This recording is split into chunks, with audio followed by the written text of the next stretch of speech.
everyone. Thank you for joining me today. I'm Mayumi Hiramatsu, and I run EC2 networking at AWS.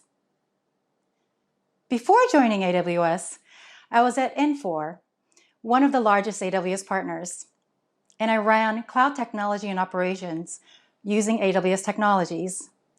I'm super excited that I'm here today where I can share all the work we've done, where we're headed, and how customers like you can take advantage of it. We're happy to share that we're considered by Gartner as a cloud leader for the 10th straight year. This is Gartner's Magic Quadrant on cloud infrastructure and platform services. Per Gartner, AWS is a very strong partner in most Gartner use cases and a strong candidate for hybrid cloud and edge use cases. I'll talk more about that in a minute. Millions of customers use AWS networking services for different types of workloads. For example, we have customers like Zynga and NASDAQ for bursty workloads. For high throughput workloads, we have customers like Netflix and Disney. We also have customers with secure workloads like Capital One and Nextdoor. We have customers with compliance-sensitive workloads like USDA and Pfizer, and high-performance compute workloads like Autodesk and TLG Aerospace. Thank you all for trusting us with your workloads. And please keep giving us feedback. We want to continue to get better. We also have an extensive partner ecosystem. As you can see, here are some at AWS Marketplace. Every year, consistently, networking and security partners have the most number of marketplace offerings. These include industry-leading networking and security providers, as you can see. We're also providing additional efforts in growing our ecosystem. Thank you, partners, for continuing to work with us so we can deliver value to our customers. We're working really hard to innovate and provide solutions for our customers in the cloud. However, we're also hearing from many of you that we need to make your job easier because your environment might be getting more complex. You might have had data centers, branch offices, and maybe warehouses, job sites, factories. Many of us do our work on mobile devices, and of course this year with COVID, many of us are also working from home. As technology leaders, we need to find ways to make sure that all the data and apps are secure, and we can make sure that we give great user and developer experience. At AWS, we're customer obsessed. And as a previous customer, I understand we need to make it easier for you. It might be helpful to share how we think about solving your problem by transparently sharing our networking tenets. A tenet for us is a principle that guides our decision-making. When our customers are asking us to make it easier for you, we definitely need to make sure that we deliver the best customer experience. So you can see, here are a few areas that we're focused on. We're asked if we can make it easier to secure and scale. We're asked if we can make networking complexity a lot easier, in other words, abstract it. Many folks are working on additional new applications, and they may not have network expertise. As your environment keeps to grow, it's really important that we provide seamless hybrid cloud network. And with such growth, you need centralized management and visibility. And the foundation of our tenets is always operational excellence. For example, security, availability, scalability, and performance. We've always invested in them, and we will continue to invest in them. We know that you trust us with our network, and we will make sure that we provide the best network that we can. Let's actually dig into these topics. Here's our agenda for today. We've got a lot, so let's giddy up. Let's start with our operational excellence on availability at global scale. Our customer base is global, and your users might also be global. We want to help you with great performance and security when it comes to our network. This is why AWS is continuously investing in our global network. Here's an example. Now, we have 24 regions with 77 availability zones. We also have over 220 edge network locations. This year alone, we added 8 new countries. We've got 108 AWS Direct Connect locations, redundant 100 gigabits links, encrypted network traffic, and a private network backbone between all AWS regions, CloudFront POPs, and direct connect locations. Now, in addition to geographic footprint, we're also adding a lot of features. For example, this is an example of Amazon CloudFront. CloudFront is our content delivery network. Some few here that's worth highlighting. We've really focused on performance and security as well as developer experience.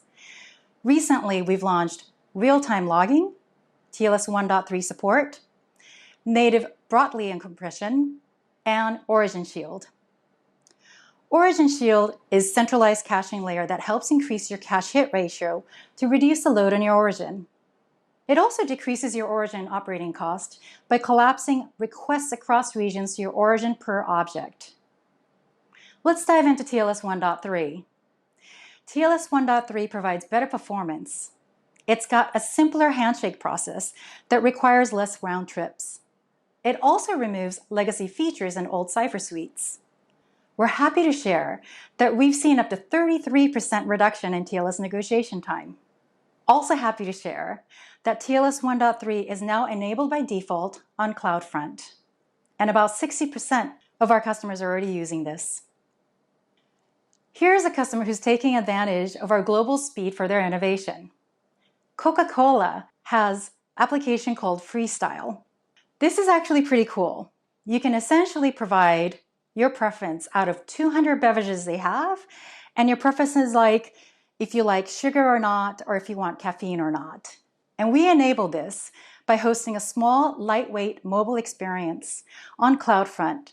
And here's a quote from Daisy Teo. We've also increased additional functionality for AWS Global Accelerator. Global Accelerator makes automatic routing optimizations to reduce packet loss, jitter, and latency. It's also great for security because it actually provides 2 static IP addresses that actually acts as a single point of entry for your application.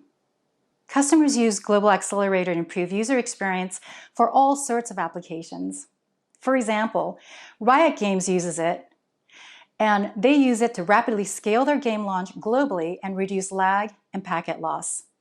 This year, we're happy to share that we launched TCP Edge Termination, which resulted in 60% increase in terms of performance. Customers like The Trade Desk and Atlassian are already benefiting from this. While we're talking about infrastructure, let me take a few minutes to talk about our fault redundancy. We spend a lot of time thinking about fault tolerance at the infrastructure layer, our software layer, and our operational practices. Let me give you some insight. As you saw earlier, AWS has 24 regions and 77 availability zones. Each region also has 2 independent, fully redundant transit centers, and each availability zones has multiple physically separated data centers with redundant power, networking, connectivity, and buildings. Each region has multiple availability zones. That's a really important point, by the way. AWS invests in multiple availability zones per region, so you can take advantage of this. By comparison, some cloud providers claim to have just over 60 regions, yet most of the regions have no availability zones. Further, once you hit our backbone, you stay on our backbone. Now, let's also talk about our software architecture. At AWS, we spend a lot of time designing and managing for fault tolerance in our software. I'll give you more insight on this too. For example, we have this concept of blast radius. Blast radius is a failure that may occur, and once that does, we make sure that that component failure doesn't impact the overall system. So for example, we make sure that we have between regions a fault tolerance between them. We achieve this through isolated software instances and ensuring that we decouple states between the regions. We do the same thing for availability zones. We work really hard to make sure that software that runs on an availability zone has minimum dependency elsewhere. We also make sure that each availability zone has its own data. Perhaps it's written on disk, it might be in cache. Either way, we want to make sure that the availability zones can continue to operate. Now, those are some of the basics of our architecture. We also have an enormous focus on our operational excellence with our operational practice. We have a culture of ensuring that we put our focus on operations. We have operational practices as well as tools so that it can support it. Now, when I talk about a culture with operations, that's really hard. We've got tens and thousands of employees and every day new employees joining. So how do we do this? We do a number of things. For example, we have weekly ops reviews. And during the weekly ops reviews, we actually review our operational practices. We look at our metrics. Potentially, if we have an outage, we look at that outage. And we continue to do this every week, multiple times, up and down across the organization. We also have this concept of a bar raiser. A bar raiser is somebody who comes in from outside of the organization and makes sure that we're actually pushed to the highest standards. When we do deployments, we make sure that we have multiple approvers. And of course, we have a bar raiser who's also making sure that we're pushed to do the best job that we can. For monitoring, we have thousands of early detection systems. And what we do there is we're constantly running them and reacting to any kind of issue or potential issue that we might have. And if we do think we have one, as you would expect, we have an incident management process that engages everybody who needs to be there so that we can restore as quickly as possible. And speaking of, when we do have an outage and we have a postmortem, that is really important for us. Not only do we look at how can we prevent that issue from happening, we also make sure that we understand what we can do to continue to improve our processes. For example, how can we detect the issue faster? Do we have the right monitoring? Do we need more monitoring? How can we resolve it a lot faster? Do we have the right insights that we need and the tools that we need to develop? When we go through this postmortem, we also have a bar raiser who's always, again, pushing us to get better. At AWS scale, one of the biggest things that we also ask is, when failures happen, how do we reduce that blast radius? Again, a blast radius is making sure that when there is an issue, we reduce the impact. So, why should you care about availability design? As you just saw, we build fault tolerance in our physical infrastructure and our software stacks in each availability zone, so you can take advantage of it. You should really care about availability zone designs because you can then use it for multiple implementations to improve your application resiliency. For example, some customers use it as active-active. Some customers use it as active-passive. For example, if you want to use it for disaster recovery. So, let's talk about disaster recovery for a second. If you think about disaster recovery, there are a few things that are really important. One is that you have separate and redundant availability zone infrastructure. We have separate power, cooling, and backbone connectivity.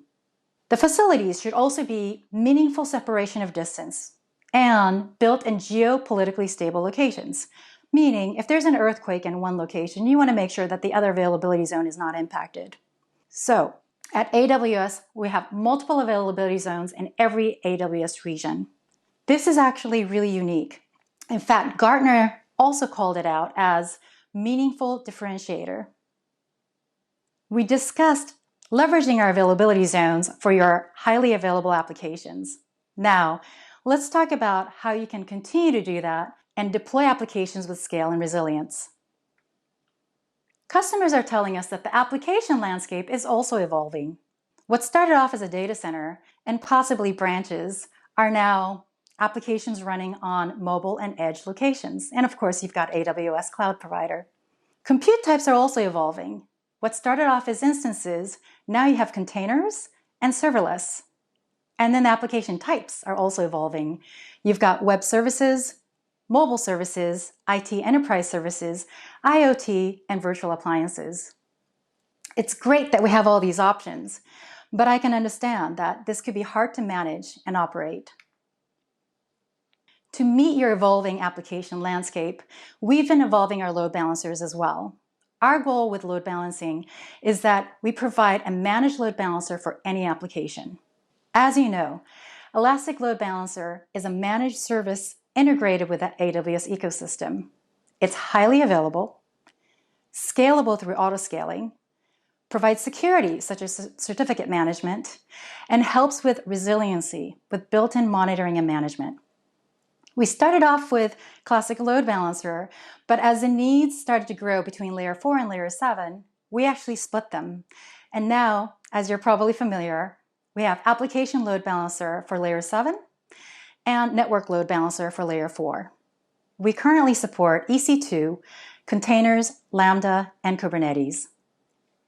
In 2020, we've added a lot of customer-requested features. To expand our location coverage, we've enabled Application Load Balancer on Outpost. Outpost was launched last year to provide AWS managed services on-prem. We're also happy to share that we've recently launched AWS Load Balancer Controller for Kubernetes. It essentially replaces Application Load Balancer Ingress Controller. We've also added many functionalities, including key customer requests. One of them is to reduce costs and simplify operations. So we're happy to share that our application load balancers can now be shared across multiple applications in your Kubernetes cluster. The other one is reducing complexity by enabling Network Load Balancer to natively load balance services running on Kubernetes pods. As for application types, we've released a lot of features for functionality as well as security. Let me share some highlights. Starting with Network Load Balancer, we've enabled IPv6. With this launch, you can now configure Network Load Balancer to operate in dual stack mode, accepting both IPv4 and IPv6 client connections. So, you can now support IPv6 client connections without modifying your application. Your Network Load Balancer seamlessly converts IPv6 traffic to IPv4 before routing it to the backend targets. We've also added UDP support for IP targets. Previously, we supported UDP for instance types only. So now, Kubernetes and IoT customers can use Network Load Balancer for UDP. Another useful feature is IP session affinity. This means that it has session affinity, whereby the same client will always be routed to the same target. And we've enabled gRPC on application load balancers. It's become a popular choice for microservice integrations, as well as client-server communications because of its high performance. On the security front, here are a couple worth mentioning. We've developed desync mitigation in our application load balancer to avoid desync attacks. The load balancer classifies each request based on its threat level, allows safe requests, and then mitigates risks as specified by the mitigation mode that you specify. Desync mitigation mode is now available for existing and new application load balancers in all AWS regions.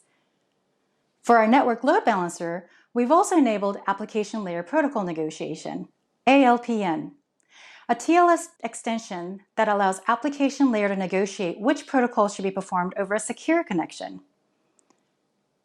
Some of our customers have invested a lot in their appliances, especially for on-prem traffic. These appliances perform important functions such as firewall, intrusion detection, and network analytics. They also help with compliance requirements. So as many of these customers are moving to the cloud, they're asking that we actually provide better service for them. Specifically, they want to leverage the existing capabilities and tool integrations, meaning they like their virtual appliances. They already invested in skill set and talent who can manage these. They also haven't put a lot of integration with their tools, maybe a monitoring tool or a ticketing tool. But they also want AWS's help so they can add scale and resiliency of the cloud. In other words, they want to manage service. They also want it to be transparent to the network. I'm pleased to share that we just launched AWS Gateway Load Balancer. It's unique in that it's a combination of transparent network gateway and a load balancer. The transparent network gateway helps because it provides single entry and exit point for all traffic. You can send it by a simple configuration update on your VPC route table. It's also a load balancer.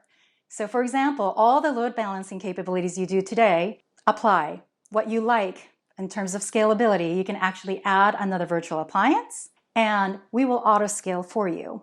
Or if you want to use it for reliability, if there is a virtual appliance that fails, then we will automatically reroute our traffic to make sure that the healthy virtual appliance is actually taking the traffic. We already have 14 AWS partners ready to deliver this, and now you have virtual appliance as a service. Many of them are already at the AWS Marketplace. We've talked about scale and availability and how you can take advantage of them for your application resiliency. Now let's talk about security. Many of our customers tell us that security is their biggest concern. At AWS, it is our #1 investment as well. We think about security in multiple ways. Let me share some of them. Let's start with our virtual network. It's been designed from the ground up with security in mind. When you create your VPC, it's logically isolated and you have complete control. For example, you can select your own IP address range, you can choose to have public subnets for your, say, web servers, or private subnets for backend servers. Some of our customers also use NAT gateway so that they can actually protect their backend servers from the internet. We also have security groups and NACLs. Security groups are at the instance level. NACLs, optional, are at the subnet level. Customers like these security tools, but they're also asking what more we can do to protect their VPCs. Well, we're happy to share that we also just launched Network Firewall. Let me tell you more about that. AWS Network Firewall is a new security service that allows you to apply blanket protection for your entire VPC, regardless of your application type or protocol. This means that you can use this for layer 3 through 7 of the OSI model. This includes inspecting traffic between VPCs, traffic going into the internet, or coming and originating from the internet, over Direct Connect or VPN. It's a managed service that's delivered as an endpoint to your VPC. The only decision you have to make is where to place it and the policies you want to apply. AWS manages underlying infrastructure to give you a highly available, scalable firewall. We take care of the scale out and availability. For example, we take care of the patching, the maintenance of the servers, failovers, or provisioning capacity. With AWS Network Firewall, customers can seamlessly scale over 45 gigabits using thousands of rules.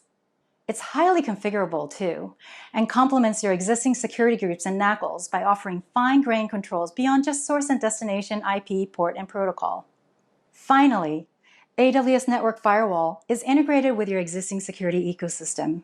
So you can actually leverage your existing SIEM, analytics, orchestration services, and here are some partners. We've got 14 partners already ready to serve together. We also have PrivateLink. PrivateLink is becoming the default way to connect AWS resources to third-party SaaS and on-prem resources. Some of our security-conscious customers really appreciate this. PrivateLink makes these connections private in a couple of ways. One, it allows one-way access whereby you initiate a request to service in a different VPC or account, but they cannot access your VPC. They can only provide a response. Two, traffic is always on AWS private network. We're happy to share that we have over 99 AWS services now. And 2020, we added Lambda, Amazon Redshift, and 35 more services with PrivateLink capability. And we have 450 plus partner integrations as well. Here's an example. HSBC is happy to use PrivateLink and enjoy the simplicity while providing security. Now, let's talk about encryption. We have multiple layers of encryption. First, we have instance-level encryption on our Nitro card. VPC encryption refers to 256-bit encryption between EC2 instances with the Nitro card hardware. The entire customer packet is encrypted, as it's encapsulated on our own network virtualization header. Second, when traffic leaves our AWS building, we have physical network encryption on our backbone for all regions except China. We leverage layer 1 optical layer encryption or layer 2 MACsec encryption to encrypt the entirety of the customer packet and the network virtualization header. Third, cross-region traffic can be encrypted at the virtual layer by using VPC or TGW peering. The entire packet, including customer data and our network virtualization protocol, is encrypted. If you take a look at this, that means that there could be 2 layers of encryption for inter-region traffic. 1 at the physical layer, and 2 through the virtual layer through VPC and Transit Gateway peering. Now, if you use TLS, your application can also have encryption. That's 3 layers of encryption. And if you have VPN or AWS Direct Connect, you can securely connect from a remote site. Security is such a rich topic. We can talk about it all day long, but let's also talk about another important topic, performance. Customers have told us that they have demanding workloads and appreciate our focus on performance. At AWS, we use Nitro, our underlying platform for our next generation of EC2 instances, which, by the way, no other cloud provider is doing today.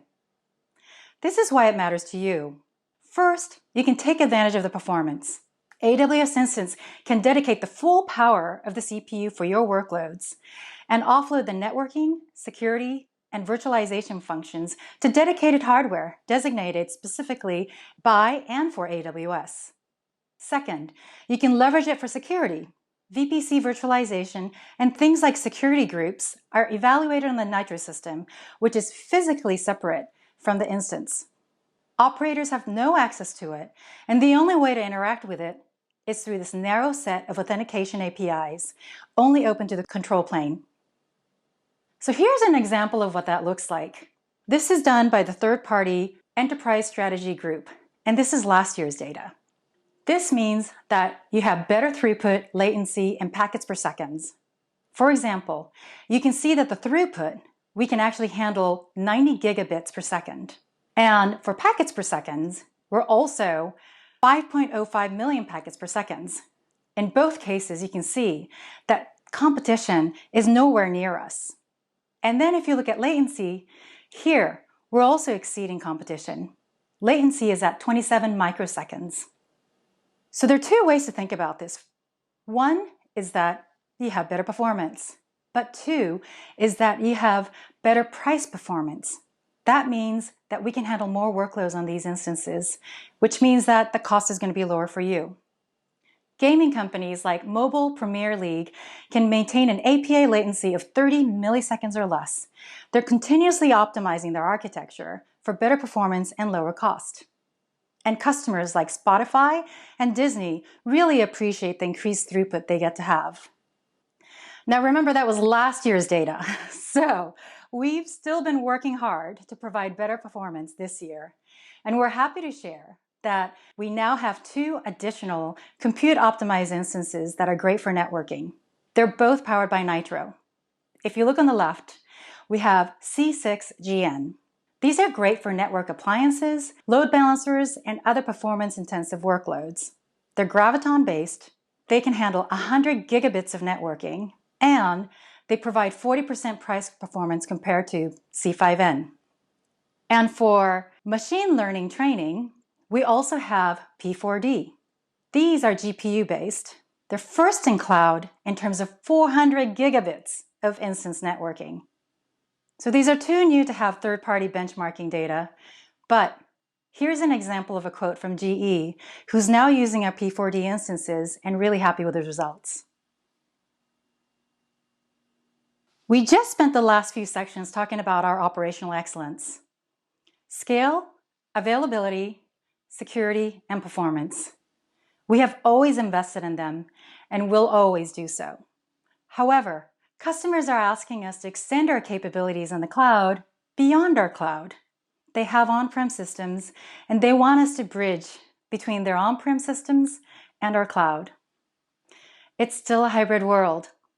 We understand that 88% of our enterprises have cloud-first strategy, yet 86% of the infrastructure spend is still on-prem. Cloud transition can take some time, and at AWS, we want to make it easier. In 2018, we introduced AWS Transit Gateway, and since then, we've seen tremendous adoption. With AWS Transit Gateway, you can build, connect, manage connectivity across thousands of Amazon VPCs, AWS accounts, and on-prem networks. It acts like a cloud router, and each new connection is only made once. Customers are essentially using this to test out their hybrid network. And inter-region peering connects to AWS Transit Gateway, together using AWS Global Network. So we have customers like Trend Micro, which provides cybersecurity solutions, they use Transit Gateway to reduce cost and simplify operations by having hundreds of VPN connectivities in 7 AWS regions and 5 data centers. We're also seeing customers starting to leverage more SD-WAN solutions. And these customers are now asking us if we can make it simpler for them. Today, I'm excited to share that we're introducing Transit Gateway Connect. Customers have been using SD-WAN solutions for branch-to-branch or branch-to-cloud connectivity. And customers have been connecting to the cloud in a do-it-yourself approach, but it requires complex provisioning. So, we have worked with major SD-WAN partners, and we created a native integration called Transit Gateway Connect. Not only is it a seamless connectivity, we've also improved bandwidth. It's 4 times better bandwidth over IPsec VPN. It has dynamic routing capability with increased route limits and reduced operational burden. We're happy to share that 13 AWS partners have launched with us. So now you can use your favorite SD-WAN provider and natively integrate with AWS. And of course, our network manager is now integrated as well. So now you can see visibility from SD-WAN all the way through the cloud in a single pane of glass. In addition to hybrid cloud solutions, customers are also asking us that they want to leverage the technologies they love on-prem. Last year, AWS was the first, and still today, the only cloud provider to provide IP multicast. IP multicast is a technology where you can send data once to a multicast address, and multiple recipients who are in that membership can receive that data simultaneously. The benefit of it is that it reduces bandwidth across the network. It's a popular technology for financial systems. For example, stock exchanges might use it for sending out quotes, or media and entertainment for streaming quotes or streaming news. Customers who are adopting AWS Multicast are now asking us to make it easier so they can lift and shift their on-prem multicast workloads. Well, today, I'm also happy to announce that we now provide IGMP support. IGMP, Internet Group Management Protocol, is a very common way to manage group memberships. IGMP allows customers to dynamically scale up or down the multicast groups and members. And you don't have to make any changes to your application when you're moving it from on-prem to cloud to do multicast. This is massive. If you think about how much multicast is being used on-prem and how important that technology is, it's great to see that we can now do this on the cloud. So, as your network expands from on-prem to the cloud, you're going to need better tools to manage them. And we have some answers. As I mentioned earlier, Transit Gateway Network Manager is already a tool that you can visualize and monitor network connectivity across AWS and on-prem networks. You can use them to visualize and monitor VPCs, Transit Gateway, Direct Connect, and VPN connections to branch and on-prem networks. You can also have integrated experience with CloudWatch and invoke Lambda functions to take action on those events. We also have tools to provide you VPC network visibility. Amazon VPC flow logs capture metadata across traffic flowing through the network interfaces. You can then use AWS services like Amazon Athena or CloudWatch Log Insights to get quick insights about your traffic patterns. You can also use partner solutions like Splunk, Sumo Logic, and Datadog. Netflix has large distributed ecosystem and ingests hundreds of thousands of S3 VPC flow logs, those files per hour, to analyze their availability, performance, and security. This year, we're going from 10 minutes to 1-minute intervals for our logs. This can be really helpful for troubleshooting and rapid threat detection as well. We've also added actionable insights. For example, you now have information on region, availability zones, outpost, and local zones. We also have Amazon VPC traffic mirroring. It's really hard to get near real-time data on your packets. It can either be expensive, potentially get in the way of your performance. Well, with this solution, It copies network packets with a payload and sends it out of band monitoring appliances. You can use this as a network or security tool for diagnostics, content inspection, or threat detection. This year, we also added statistics with CloudWatch. For example, you can review metrics such as number of inbound/outbound bytes and packets that were actually mirrored. If the number of packets are low, it might be because you have an issue. Perhaps you've exceeded the instance's maximum bandwidth or packets per second. We've also provided a serverless application module on our AWS GitHub repository. You can use it to automatically set up VPC traffic mirroring on all support sources within the VPC, subnet, or with a tag. These are all great, but customers are also telling us that one of the common problems is connectivity issues that they encounter. Typically, they're routing or security group rules. Well, today, we're happy to introduce Amazon VPC Reachability Analyzer. With this tool, you can select your source and destination and determine if it should have or should not have connectivity. If you have issues with the connectivity, you can use it for troubleshooting, or you can also ensure that configuration matches intent. So here's an example. Let's say you actually do not want network connectivity. Perhaps it's a security rule that you want to apply. You can actually use this tool and see if it has connectivity, and if so, why, and make sure that it doesn't. That's what we mean by intent. And not only do you do it once, you can actually continuously run it. For example, you can express your intent as a set of analysis and validate them automatically as part of your deployment or your monitoring systems. The really cool thing about this is that it has an automated reasoning approach to check for reachability properties. Let me tell you what I mean. Here's what this looks like. Imagine you're setting up a new network connectivity. Here, you can see that source and destination are specified at the top, but the reachability status shows not reachable. Now, in most cases, this is when we scramble. We look at logs, we look at security groups, we're trying to figure out why there's a network connectivity issue. Well, in this tool, you can see it actually has an explanation. None of the egress rules in the following security groups apply. That is so much easier than having to go and figure this out on your own. So now you've gone and actually improved your security group, and here's what it looks like. Once you fix it, you can see the source and destination is still the same, but on the top right, the reachability status is reachable. Not only that, it actually shows some of the key properties from the source and destination. For example, you can see there's a source, ENI, security group, NACLs, route tables, and the actual destination. Super helpful, right? Customers are also asking us to provide better visibility for their instances so they can do instance lifecycle management. For example, you need to provision a new instance and you're trying to figure out what size or type instance to use. We're happy to share today that we now have instance-level network monitoring.